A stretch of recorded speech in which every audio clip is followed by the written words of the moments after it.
And the wine and the incredible cuisine just does not stop coming. I now am joined with Chef Victor Scargill from Lucy at the Bardessono. It is fantastic to meet you. I love your food, so I'm really excited to meet you. Nice to meet you. It's great to be here. Absolutely. I mean, this is an incredible night of food and wine. Probably one of the best events in the country. I mean, it's just incredible. It's like all the stars are out for the chefs and the winemakers. Yeah, we walk in and we're not sure what we're going to walk into sometimes, but you see everybody here. So it's actually fun for us because it's the only time we get to see the people that are across the street, really. So we get to have a lot of fun with it. So I keep seeing people walk by the way. I'm like, I haven't seen you in months. It's incredible. There are at least 1,000 people here tonight. It's going to get crazy. It's already starting to fill up. But tell us a little bit about your restaurant. Well, I'm at Lucy at Bardessono in Yountville, so, don't want to say too much about it, but Yountville's got a lot of great restaurants, so we're right there in the heart of it. Yes. Walking distance to Bouchon and Red, and what we try to focus on in our restaurant, we do have our own garden, so we talk about going from garden to table, but in the sense of we write a menu based on what we have growing. That makes so sense. We're not raising protein, we're raising vegetables and different fruits. So we write the menu based on that. Exactly, that's exactly right. So we kind of do it backwards. Normally you'd say, I'm going to get lamb, and then what goes well with lamb? We're saying, we've got cheddar cauliflower, purple broccoli, different types of Brussels sprouts, beets, carrots. What goes well with that? Liberty Duck from Jim Reichard over in Sonoma, Don Watson's lamb, Heck yeah. Different stuff like that. So it's really kind of a fun way to approach it. That's fun. And when the cooks come to us and say, hey, we're out of that, I said, no, we're not. You got to go out in the garden and get it. Right. So they really understand from the first few days in the kitchen that you got to go out in the garden. You got to see what's there and assess really what your harvest is looking like. Absolutely. So we're really looking to see, we're paying attention to weather. So it's funny because a lot of the winemakers are sitting there going, rain, sun, what's going on with it. We're doing the same thing. Right. We can't write menus until we know what's going to happen with the weather as well, because we might not have something and we got to change the menu quickly. Very true. I've always been a fan of your food and the ultimate freshness, and now I understand why it is exactly that way. It's right there. You're walking out back, grabbing a little vegetable and putting it together. Yeah, if you pay attention, you'll see chefs kind of scurrying out to the garden in the middle of a shift because they ran out of something on their station. Mayday. Yeah, exactly. They're running out there, and you never know what they're going to be pulling back. But we live in Napa Valley. We're on the West Coast, so we can grow stuff year-round. It takes a little bit longer in the winter. It takes a little bit more planning. But then you also shift what you're harvesting. You're going to go more for your winter vegetables, your cabbages, your kales, Exactly. things like that, which I love. So that's really, really cool. And that's really the fun part of it, too, is because most people growing up, they might have had overcooked spinach or overcooked chard or beets in a can, but then they try a beet that's been pulled out of the ground and roasted. Different world. Yeah, absolutely. So it's fun to kind of have that freshness, but also to educate people as well while they're there. So it kind of fits in. That is really cool. And then what kind of meals are you guys doing? Are you doing breakfast, lunch, dinner? We're breakfast, lunch, and dinner every day of the year. We've got 62 spa suites, and so we have food all year round for all our guests and anybody that wants to join from in town. But it's in the valley. We've got a great brunch on Saturday and Sunday. Excellent. We've got a fantastic bar. Yeah, the bar menus. Cocktails. Exactly. So they're doing the same thing. They're pulling stuff from the garden. They're coming in the kitchen. Brady, who's a bar manager, came to me the other day. He's like, I want to make our own cider for the cider cocktail. How do I do it? Well, let's get apples from K&J because we don't have enough apples on property. And we'll grab a recipe, and we'll take the recipe and we'll tweak it based on what we have and what spices we have, and so we just go for it. What a fantastic collaboration from the bar and the kitchen. That is wonderful. You don't hear that too often, so no, that's we've really got special. Our sommelier Anani, also he just came on board, and he's the same way. How can we bring everything together? And so the menu, if you look at it, we don't do a tasting menu anymore. Everything's available in half portions. And so he went out and said, okay, well, I'm going to make this big half bottle selection available. So you like red, I like white, or you're having meat, I'm having fish. The best way to do it.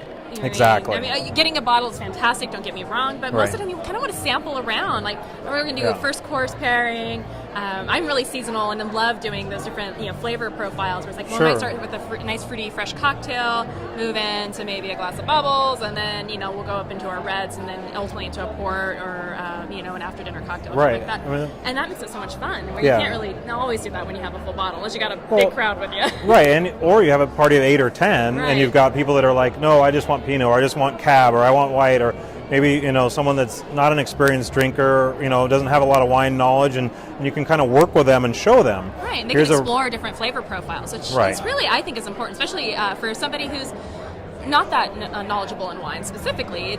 They're sometimes timid, and I always have a ball, especially by the glass programs. Yes. Like we go somewhere new, like Tahoe, for example, or at Sunnyside, and they had a great lineup, some wines I had never tried, and I just sampled through until I kind of landed on one that I ultimately went, and they never had that happen. I'm like, let's get 4 glasses, let's play with this. Why not? And Why they were not, just right? ecstatic. Like, this, nobody's ever asked for that. I'm like, well, it's open, you know, what's the harm? And ultimately I found a great glass and, you know, just enjoyed that for the rest of the night. But, so what did you bring us? I brought you today sugar pie pumpkin soup with some nutmeg creme fraiche, some micro basil. We didn't grow, but Forney Brown in Calistoga did, Right, so one of our local partners, and a tempura shrimp. So my goodness, that is absolutely beautiful. it's some winter squash soup with a tempura shrimp chaser. So you get a little bit of hot and cold, you get a little bit of crunch, you get a little bit of smoothness to it. All right, we're going to go for this.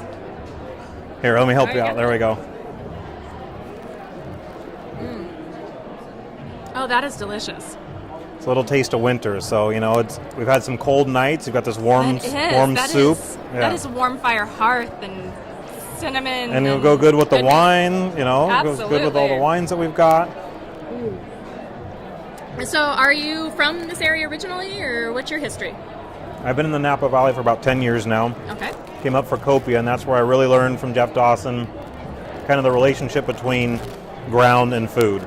We used to have a game where he would bring all this produce in from a biodynamic garden, and I didn't know what biodynamics was. And he started walking me through it, and he was just kind of like, you know, we're like, you're kind of weird, but he's like, just try it. Yeah. You try the best produce that you can get anywhere else, and you try this, and you'll see. You know, he wasn't trying to put one over on us, or, you know, but it was amazing, the stuff. And so I really learned from him kind of that relationship and gardening and stuff like that. Before that, I'd worked in San Francisco. I got a chance to work with Tracy Desjardins and Michael Mina. Worked in Miami and in New York a little bit, so a little bit everywhere. Got a good background. Yeah, but I grew up in the Santa Cruz County in Aptos, and so it was kind of like almost coming home. The ocean wasn't as close, but kind of the lifestyle, the livelihood, the farmers and all that, you know, that whole area, Watsonville, Salinas, is where most of the produce in the country is grown. So to come up here and get back with ranchers and farmers and the soil and kind of getting your hands dirty, it really felt like coming home. That's so it's wonderful. a great area. So when you're not working in the kitchen, prepping or going through your garden, what's your favorite thing about living in wine country? What are your hobbies? Well, my hobby, I have an 8-year-old son. No, that's your hobby. Yeah, my hobby is definitely him. But no, I enjoy. We have a garden at home. I enjoy that. I enjoy doing things outside. So lots of different stuff, you know. But really watching him kind of grow up, and he understands now. He goes outside and gets an apple off the tree, gets a plum, grapes, you know, cherries, you know. So he's learning at a young age, you know, what real good food tastes Where it like. comes from, and that's such a valuable lesson. I mean, we know, and especially in this country, the problems we have with nutrition, obesity, and all those things. Absolutely. Really well-grown food. Yes. Doesn't require a lot of it. No. I think that's something that people don't understand. You have the most delicious apple you've ever had. Half of it's fine. It's like you don't feel like you need to just keep eating. And I wish that's something that our whole country would understand. Slow it down. Grow local. Grow fresh. And eat seasonally. It makes a world of difference. It's huge. And I think people are starting to understand that as well. You know, you're starting to see grocery stores and people really understand the benefits of it, which is great. Absolutely. You know, but it starts here, and it starts with other areas, you know, upstate New York that has farms, and just kind of spreading from there. Exactly. So I'm sure some of our viewers want to know, with Thanksgiving being right around the corner, what's going to be on your Thanksgiving table this year?